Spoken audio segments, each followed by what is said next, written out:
So you want to get right to the core. So you want to know what it's all for. So you want to come off knowing more. Well, you better get hip to Podcast by George. So you want to get straight to the show. So you want to know what you need to know. You want to know what we're all here for. Well, you better get hip to Podcast by George. Podcast by George. Podcast by George. He knows what he's fighting for. It's Podcast by George. Podcast by George. Want to know what we're fighting for?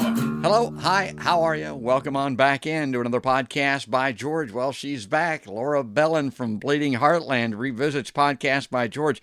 Honest to God, I really enjoy these, and I'm really happy and proud to have her on the show. I was thinking here before we went on the air, you know, when I was at WHO back in the day, we had a fully staffed news department. We had a full-time State House reporter, Bill Brewer, if he's still around, still listening. Bill was good. And I mean, we broke a lot of major stories. We did a lot of good things because we had a full staff and we had good people. I want to tell you something, folks. We were breaking, if we had broke stories like Laura Belin is, maybe once every couple of months, we'd have probably been happy. She's doing this a couple times a week, it seems to me like, and she's got a couple here that we want to talk about today that are really eye-openers, really surprising. And it's not only the stories themselves, but it's kind of the way that she does it, in the weeds, looking at these details, stuff that other people don't want to dust off and take a look at. I never wanted to. I was a blood and guts reporter. I mean, I love the breaking news stuff. I couldn't do State House or City Council reporting or any of that kind of stuff, but my God, the things that she's coming up with, really good. So before we get started here, let's welcome her in. Laura, welcome back to a Podcast by George. Oh, thanks for having me back on. And for your listeners, I did not pay him to say any of that. So. Well, you know, and again, if people have seen the show before, she's the daughter of David Belin, the world-recognized attorney, the counsel to the Warren Commission. And again, they pay attention to words and numbers and exact details. And you'll see where this is important in this article that we're going to get at. Exclusive payment scheme concealed, CARES Act funds for governor's staff. Reads federal funds used to cover salaries and benefits for Governor Kim Reynolds' staffers were routed through the Iowa Department of Homeland Security and Emergency Management rather than going directly to the governor's office. And you think, well, okay, so what difference does that make? Well, listen along here. Because of the unique arrangement, state agencies' databases, and published reports on expenditures from the Coronavirus Act, or Aid, Relief, and Economic Security CARES Act do not reveal that any funding supported the governor's office. Okay. Instead, some show allocations from Iowa's Coronavirus Relief Fund to Homeland Security, from which $448,449 was spent on COVID staffing or state government COVID staffing. Okay, folks, this is technicalities. This is wording, but it makes all the difference in the world because, as she writes, that's the exact dollar amount Reynolds approved to pay permanent employees on her staff for part of their work during the last 3.5 months of the 2020 fiscal year. Okay, so Laura, take over from there because that CARES Act money technically can be used for that, but the way that it was reported indicates that it was not used for how it ended up being used, correct? Well, here's the story. The CARES Act funds can be used for government employee staff if certain conditions are met. So it has to be a necessary cost that was incurred by the coronavirus pandemic. And it has to be a cost that was not accounted for in the most recently approved budget, whether that was the state budget in this case or a local government budget. And I would argue that these governor's staff, that they don't apply to that because their positions were funded through a line item in the budget for the fiscal year 2020. The governor got about $2.3 million to pay for her office operating expenses. And that would include people like her legal counsel and her chief of staff and deputy chief of staff and communications director. Now, if she could demonstrate that these people were doing completely different jobs, very different types of work, she might be able to justify the expense. Like if you took her communications director off that work and had him coordinating some of the Iowa testing sites or something, that would be very different from the job that was budgeted for. But he was still serving as her communications director. So the governor's office has not been transparent about what these 21 people were doing.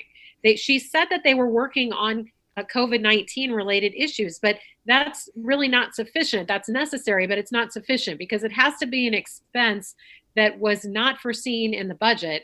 And it has to be something that was actually incurred by the pandemic. Like, my blogging, right? I've spent a lot of time this year writing about the coronavirus pandemic, but the work I'm doing is not really different from the work that I do every year, writing about Iowa politics. It's not a substantially different use of my time. It's just that I happen to be writing about a different issue.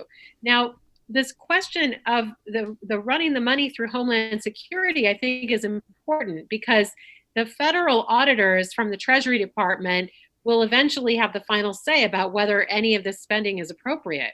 And so I feel that the governor's office may have, one, wanted to make it difficult for people to realize that money was going to their staff, and two, maybe make it look like, well, if the money was going to the Homeland Security Department and they were coordinating the coronavirus response, then it would be easier to justify to the Treasury Department. But the Emergency Operations Center that the Homeland Security Department operates, they had people from lots of different state agencies working there. They had people from the Iowa Department of Public Health up there for several months in the spring, and yet those staff weren't paid through this indirect route of the money going first to Homeland Security and then to the department. They were just paid directly. So this, I don't really buy that this is an allowable use of the funds. And the other thing that I get to in that article is that this $448,449, that's a portion of $1 million that was allocated to Homeland Security for this COVID staffing line item. And when I asked the Homeland Security, well, what's going to happen to the other $551,551? And she said, we're not the decision makers on how that will be spent. So I believe that it seems likely to me that the governor's office is going to find a way to get that money transferred over to help cover her staff salaries for this fiscal year. This is the fiscal year that we're in that started on July 1st. So I feel like there's it's like an accounting trick. And yeah. I really, again, it was kind of like this, how the whole original story, I was looking for something else. I was actually just looking on the state database for when the transfer would come through to the governor's office. And I was just planning a short follow-up story to say, state spends CARES Act funds on governor's staff, just to confirm that the amount was what I had been told and so on. And when I kept checking and I didn't see any transfers to the governor's office, that's what got me started asking, what happened to this money? It was supposed to be transferred by September 30th. And that's when I found out that it actually had been transferred already on September 15th, but it was transferred by Homeland Security. So the transparency is really lacking here. Yeah, to say the least. And again, for people that follow my podcast, I'm a big critic of the CARES Act. I'm a big critic of giving all that money to the top. In private industry, what happens is they have a Cantillon effect. They call it in economics. But basically, the big companies, the big corporations, they have a means of getting their money directly from Treasury straight through to their accounts. They go into the economy. They buy everything up. The money doesn't come down. The other companies, smaller businesses go broke. They buy them up. It's happened time and again. That's what happened on a private basis. Here in the public domain, comes down to public government like this, and what's the governor of the state of Iowa do? She's paying for her staff with this money. Now, like Laura says, it's technically okay to do that, maybe, but you look at this and say, why didn't they just report it as directly going to the governor's staff? Well, and I think that the reason why they didn't report it that way is because the governor's staff isn't doing substantially different work. Yes. I think they were worried. I mean, plus, it would look like hell, I think, wouldn't it? I mean, wouldn't it politically look terrible for her to do that? So instead, they run it through Homeland Security, kind of a misdirection, I would call it, or you call it an accounting game, or whatever the case might be, because they know otherwise it won't look very good. And so that calls into question politics. Does this kind of help Reynolds balance books and look better politically in the end as far as politics are concerned? Or do you think that's a stretch to look at it that far out? I mean, I think it's a little bit of an inside baseball issue. I don't expect this to be a major issue when she runs for reelection in 2022, I mean, the major issue is going to be her handling of this pandemic, which has been atrocious.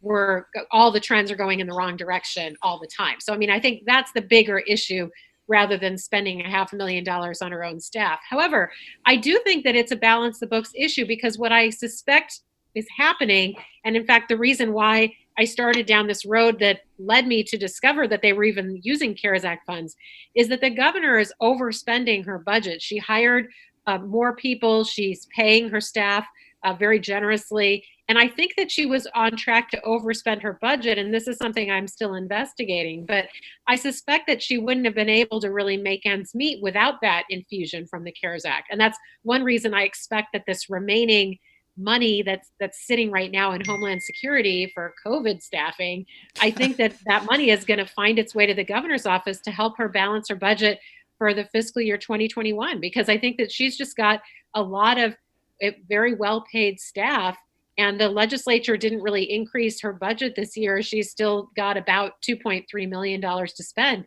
And I don't think that she's going to be able to make that work without CARES Act money. So, I mean, I do think it's inappropriate. I feel like the CARES Act should be going to the really necessary costs, buying more PPE, setting up more testing sites, more testing kits for nursing homes. There are 1,000 ways that you could spend this money better than paying permanent staff who were at the governor's office anyway. I mean, she didn't hire any additional people to help her deal with COVID-19. All of these people were already on her staff before the pandemic even started. Well said. And with all the state agencies that are deserving to need assistance during the pandemic, all of the constituents, all of the people that are out there hurting, she takes this money and pays states employees with it that, just to cover numbers on a book. And they've already got salaries. They're already getting paid. They've already got retirement. God, it really, I look at that. It's an insult to injury is the way that I coined it on the podcast. So, okay, and talking about insult to injury, so here we are. You mentioned the COVID increase here in the state of Iowa. The Heartland is ablaze now. We're turning red everywhere. It kind of reminds me of the Beatles coming to America, only in a horrific sense. I mean, it hit the coast first, and then it moved into the Heartland. That's what it's doing, and of course, it is weather related. They said it was going to get worse. I mean, and so what's the governor doing? Well, she's out campaigning, and she's not even campaigning for herself. She's out running around for Joni Ernst and people like that instead of manning the helm, womaning the helm during a pandemic. It's just a horrific dereliction of duty, in my opinion. I mean, she should be focusing her full-time energy on dealing with this pandemic. And instead, she's trying to sweep that under the rug and hope that no one notices until after the election how bad things are in Iowa. I mean, in the spring, she was having daily press conferences. Then she said at the beginning of June, she would do them twice a week. Well, that only lasted about a week. So then she was doing them about once a week. And that kind of slipped by. Some weeks she missed it. Well, this month, she's only had one press conference on October 7th. We've had literally more than 300 Iowans have died since her last televised press conference about this. And she says, oh, well, I take questions all the time. She might take a few questions from people on her way in or out of the event, but that's not the same as a televised press conference where people can watch easily. The whole thing is recorded, and where she's really held to account, and where the Iowa Department of Public Health people should be held to account. I mean, our hospitalizations are 50% higher now than they were at the highest point in May. It's just an absolute disaster. Wow. And the nursing home outbreaks, there are more than 80 now listed on the website. That doesn't include any assisted living or senior living communities that they don't count as long-term care, even though many of those have outbreaks.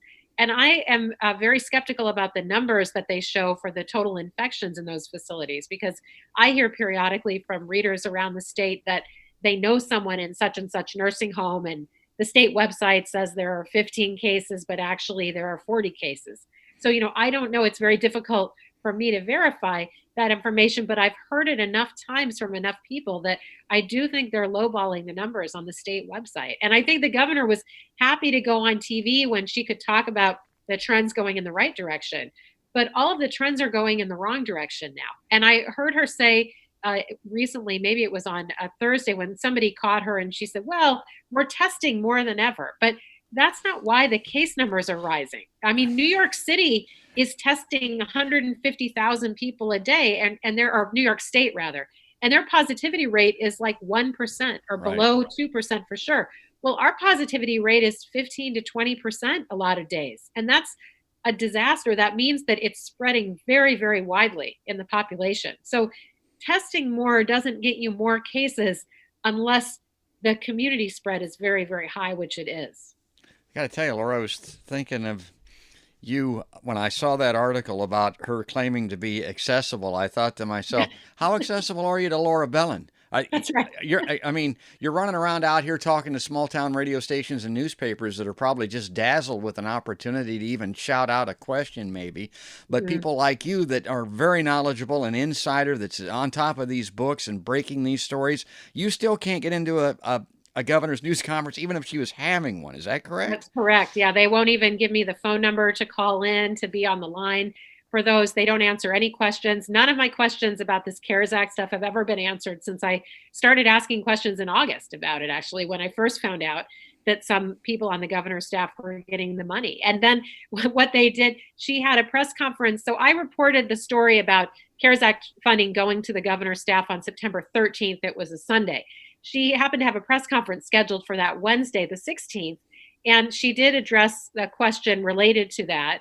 And then after the press conference, her chief of staff answered more informal questions from reporters, but she just lied to them. She said, oh, well, it hasn't shown up on the database yet because the governor hasn't signed off on the transfer, but when she does sign it, it'll then show up in the records. Well, that wasn't true because the chief of staff herself had already signed the transfer on the Monday, September 14th, and the money had already been sent over from Homeland Security on the Tuesday, September 15th. So why was she telling reporters on Wednesday, the 16th, that the governor hadn't signed it yet? So, it's frustrating to me because that I can't get into those press availabilities because I would often ask different questions from the ones that are being asked.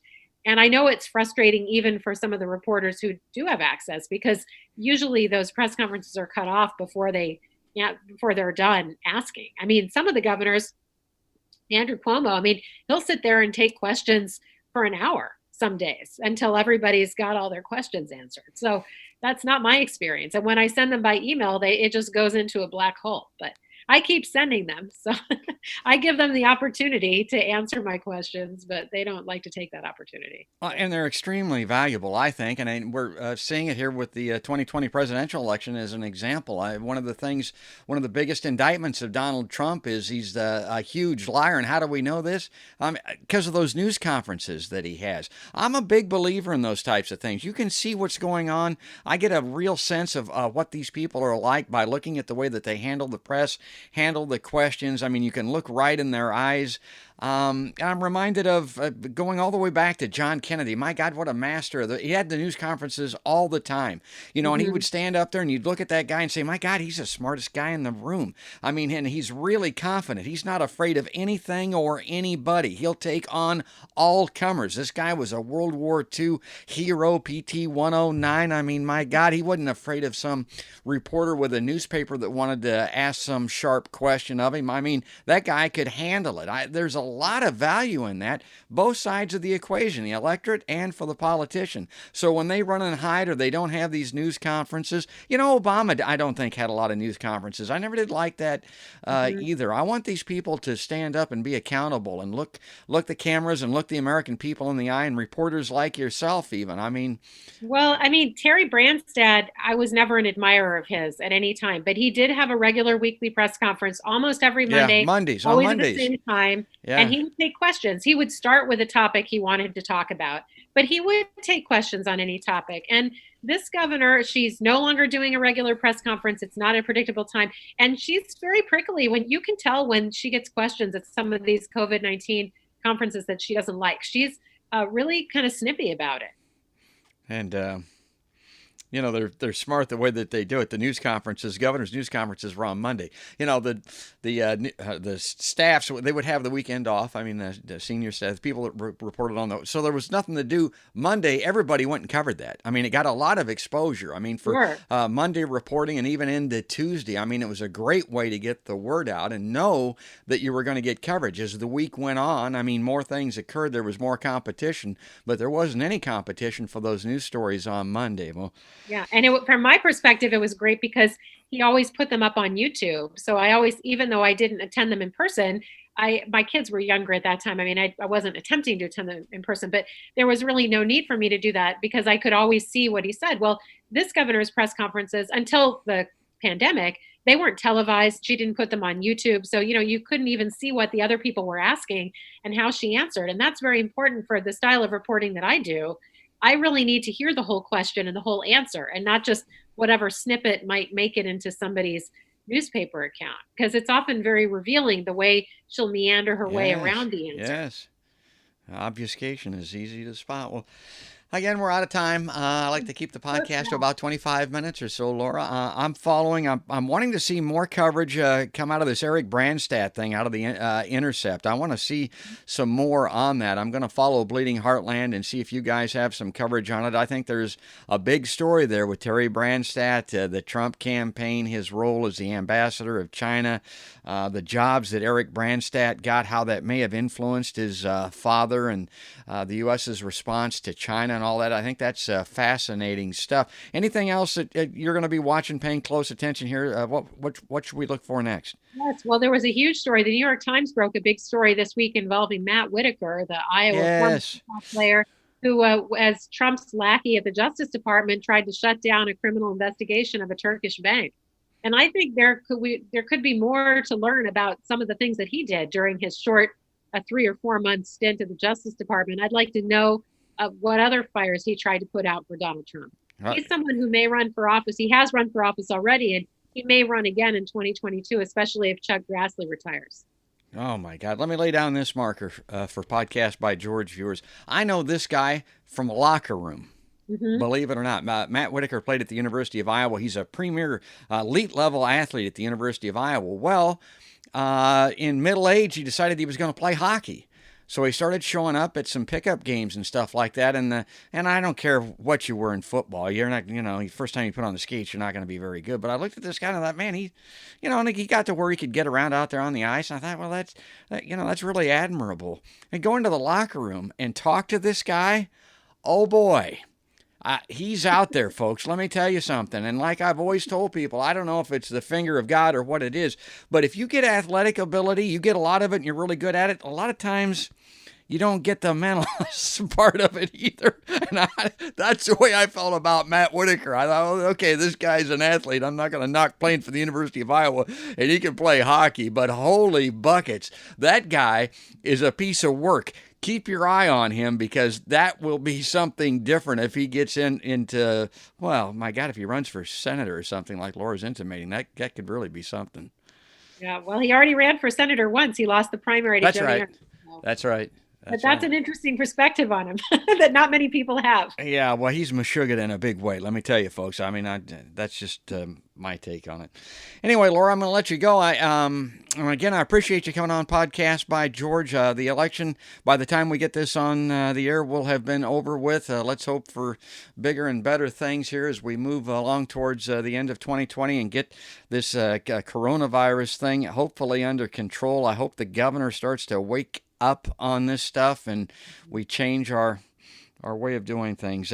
Anything in close again that I think the governor is going to have to do something after the election about COVID because our hospitals are going to be overflowing. Yes. She won't be able to avoid. I think she's just trying to get past the election and hope that she doesn't have to acknowledge reality until after that point.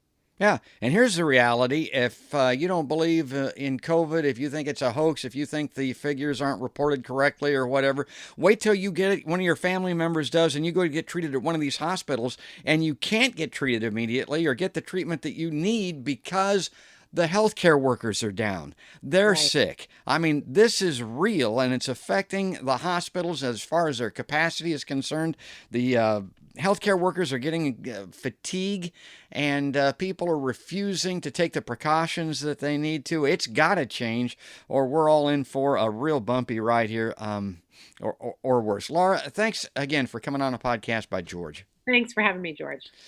And if you like Podcast by George, well, let me say this first of all, because I like to put this plug in for Laura. Go to bleedingheartland. Is it .com or .org, Laura? Yep, bleedingheartland.com. Okay, go to bleedingheartland.com. Look at these stories that we're talking about today. Check out the blog. Follow along. Look at the other writers. Look at Laura's stuff in there. You can become a Patreon.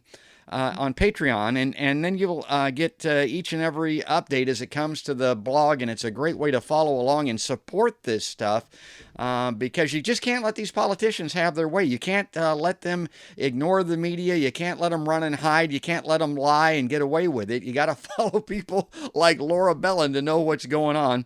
And then also Podcast by George. Check us out at podcastbygeorge.com. Select the little badge that you'd like to follow us on, the platform that you'd like to get the updates, and you can see the episodes on YouTube and Facebook and hear them on iTunes and places like that. But that's going to do it. That's going to wrap it up. That's another podcast by George.